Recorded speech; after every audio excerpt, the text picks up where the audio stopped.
Have you ever wondered how African labor has contributed to making modern Europe what it is today? A thought-provoking question indeed, a tale of unpaid slave labor, products, colonialism, and neo-colonialism that spans centuries.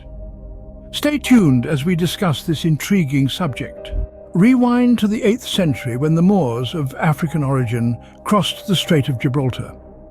This marked the beginning of a period of Moorish dominance in the Iberian Peninsula, which would last for nearly 8 centuries. But this wasn't just a conquest. It was a cultural and intellectual revolution that would forever change the face of Europe. The Moors were pioneers of their time, bringing with them a wealth of knowledge and technological advancements. Their achievements in the field of science were particularly impressive. They introduced Europe to algebra, trigonometry, and advanced astronomical studies.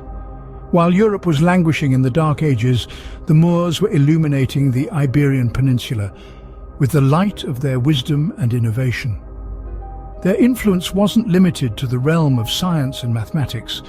Agriculture, a critical element of any civilization's development, was also positively impacted by the Moors. They introduced new irrigation techniques and crop rotation methods, which significantly improved the agricultural productivity of the land. They also introduced new crops such as rice, sugarcane, and citrus fruits, which are now staples in the European diet. Furthermore, the Moors were master architects, leaving behind a rich architectural legacy. The Alhambra in Granada, the Mesquita in Cordoba, and the Giralda in Seville are just a few examples of the exquisite Moorish architectural style that blends Islamic, Roman, and Gothic influences. These architectural wonders are not just visually stunning, but also highly functional, incorporating advanced water systems, heating, and cooling mechanisms. But perhaps the greatest contribution of the Moors was their role in preserving and expanding the knowledge of the ancient world. They translated and studied the works of Greek and Roman philosophers, scientists, and mathematicians, thereby ensuring that these treasures of human thought were not lost to time. The African Moors thus laid the initial foundation for modern Europe.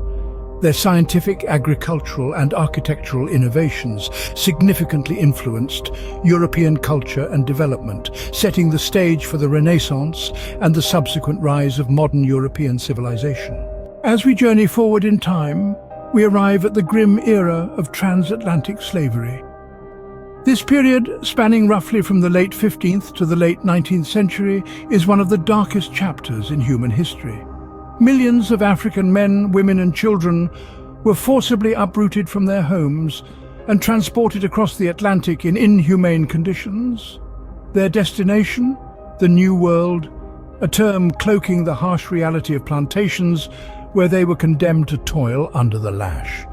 But what was the impact of this forced labor on Europe, the orchestrator of this massive human trafficking operation?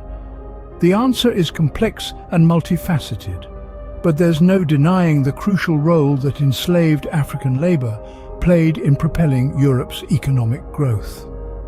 The foundations of Europe's prosperity during this period were laid upon the backs of enslaved Africans whose labor was exploited in the fields of the New World. The agricultural wealth that flooded into Europe from the colonies was staggering. Sugar, tobacco, cotton. These commodities became the lifeblood of the European economy. This influx of wealth spurred significant developments in agriculture, industry, and trade.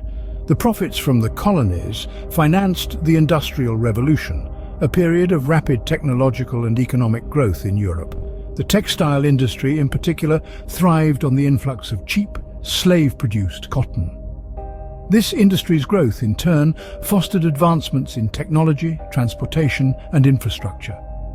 Moreover, the trade routes established for the transatlantic slave trade facilitated the exchange of goods, ideas, and capital, further bolstering Europe's economic and cultural development. However, it's essential to remember that this economic boom was achieved at an incalculable human cost. The lives of millions were sacrificed, their freedom stolen, and their dignity trampled underfoot. So, as we consider the glittering edifices of European prosperity, we must never forget the shadowy foundations upon which they were built. The sweat and blood of enslaved Africans undeniably fueled the growth of European economies. The 19th century marked the start of a new phase, the scramble for Africa. With the dawn of the Industrial Revolution, Europe's appetite for resources grew insatiable. As they cast their eyes southwards, the vast resource-rich continent of Africa emerged as an irresistible target. During this period, known as the colonial era, major European powers, including Britain, France, Germany, Portugal and Belgium, partitioned Africa amongst themselves. But this was no benevolent guardianship. It was a calculated strategic move to exploit Africa's abundant resources. The continent was rich in rubber, diamonds, gold, ivory and various other minerals. These resources were not just lucrative, they were essential for fueling Europe's industrial growth. African rubber, for instance, was crucial in the burgeoning automobile industry. Diamonds and gold-financed wars, built infrastructures and adorned the necks and fingers of Europe's elite. Ivory, considered a luxury, found its way into homes as ornaments and piano keys. But it wasn't just about material wealth. Africa's greatest resource was arguably its people. Millions of Africans were coerced into providing cheap, often unpaid labor. They toiled on plantations, in mines, and on construction projects, their sweat and blood seeping into the very foundations of modern Europe. This period of exploitation didn't merely line the pockets of European capitalists. The wealth extracted from Africa played a pivotal role in fueling the Industrial Revolution, propelling Europe into an era of unprecedented technological advancement and economic growth. The railways, factories and cities that symbolize modern Europe were, in many ways, built on the backs of African laborers and financed by African resources. But the cost was enormous. Africa was left impoverished, its resources depleted, its people disenfranchised. The legacy of this exploitation continues to reverberate today in the form of socio-economic disparities and ongoing struggles for justice and reparations. The wealth of African soil thus served as a springboard for European advancement. But it's a story that's often left untold, a debt that remains unpaid. As we acknowledge the contributions of African labour and resources to modern Europe, we must also confront the harsh realities of this historical exploitation. Even after gaining independence, Africa's influence on Europe didn't cease. It merely morphed, taking on a new form in what we now refer to as neo-colonialism. This term describes the continued economic exploitation and control of African nations by European powers, even after these nations had supposedly gained their freedom. The post-World War II period saw a boom in Europe's reconstruction and development. The continent was rising from the ashes, rebuilding its cities and reviving its economy. But let's not forget who toiled behind the scenes. African labour once again played a pivotal role in this era of renewal. Thousands of African men and women migrated to Europe, providing the much-needed muscle for the continent's post-war reconstruction. Their sweat and toil helped lay the foundations of modern Europe as we know it today. But the story doesn't end there. The migration trend continued well into the late 20th and early 21st centuries. Africa's sons and daughters continue to cross the Mediterranean seeking opportunities in Europe. They fill roles in various sectors, healthcare, agriculture, domestic work and more, contributing significantly to the European economy.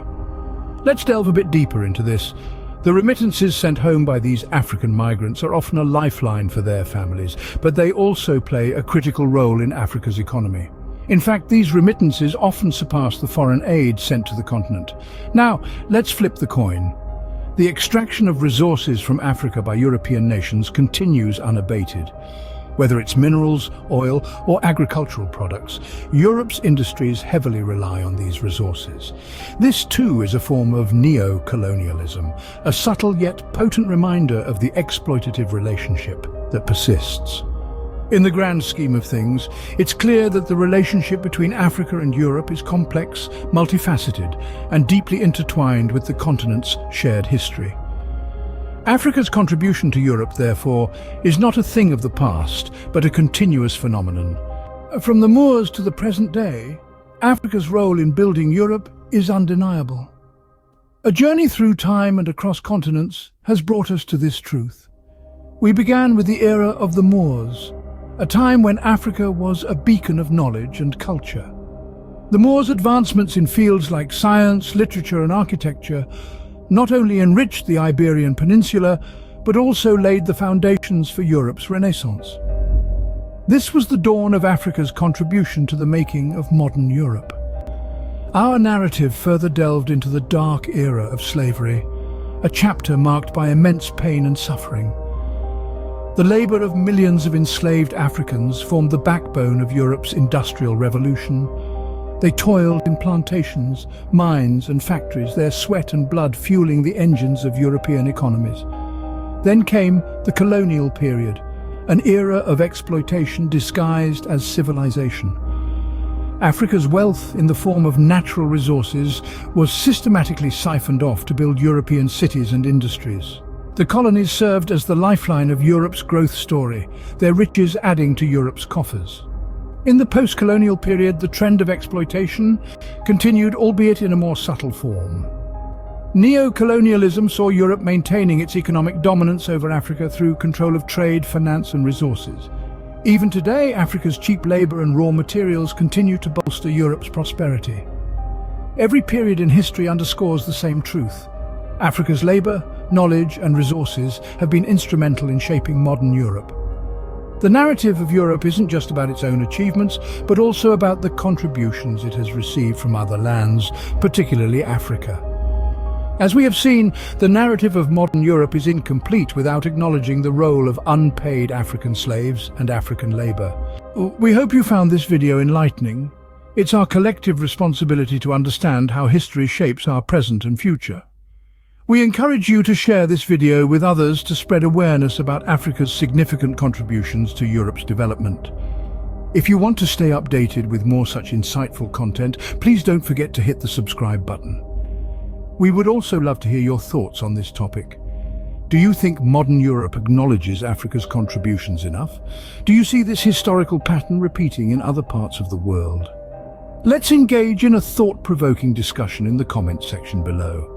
Remember, knowledge is power. Let's continue the conversation.